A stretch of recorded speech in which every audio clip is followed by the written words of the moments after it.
સૌને જય માતાજી। હું છું શીતલબેન।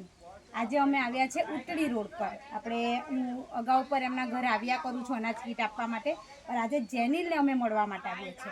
જેનિલને એક આપણા ખૂબ જ સેવાભાવી વ્યક્તિ છે, એમણે ગુપ્તદાન કર્યું છે, પણ હવે આપણે એમનું નામ નથી લેવા ના પાડી છે તો નામ નથી લેવાના। પણ ખરેખર પહેલાં તો એમને માતાજી ખૂબ સારા આશીર્વાદ આપે કે જેનિલના માટે અને એવા 5 છોકરાના માટે એમણે ખૂબ જ સારું વિચાર્યું છે।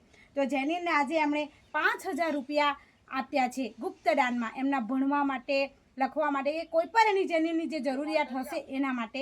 તો આપણે એ ભાઈને ખૂબ ખૂબ ધન્યવાદ કરીએ છીએ અને જેનિલને પર આપણે કહીએ છીએ કે ખૂબ આગળ વધે।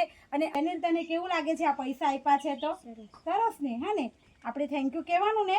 હા, જેનિલને બી ખૂબ આનંદ છે કે 5000 રૂપિયા બહુ મોટી રકમ છે।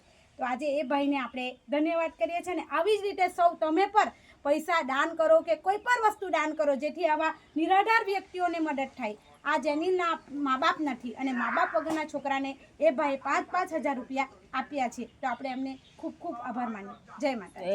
આજે અમે આવ્યા છે રોલા ગામમાં, નવી નગરીમાં, આ જેનિલને મળવા માટે। રમીલાબેન છે એ એમની દાદી થાય છે। જેનિલનું એમની દાદી જ બધું ભરણ પોષણ કરે છે। તો આપણે જે ભાઈએ ગુપ્તદાન આપ્યું છે તે 5000 રૂપિયા આપણે જેનિલને પર આપીએ છીએ। તો જેનિલને પર કહે કે ખૂબ ભણે અને ખૂબ આગળ વધે અને આવા દાતારોને ધન્યવાદ કરે કે જેથી આવી કોઈક નાની મોટી સહાયો કરે। અને તમે પણ કોઈ મારા વિડીયો જોઈને આવા બાળકોને મદદરૂપ થવું હોય તો તમે થઈ શકો છો। જય માતાજી।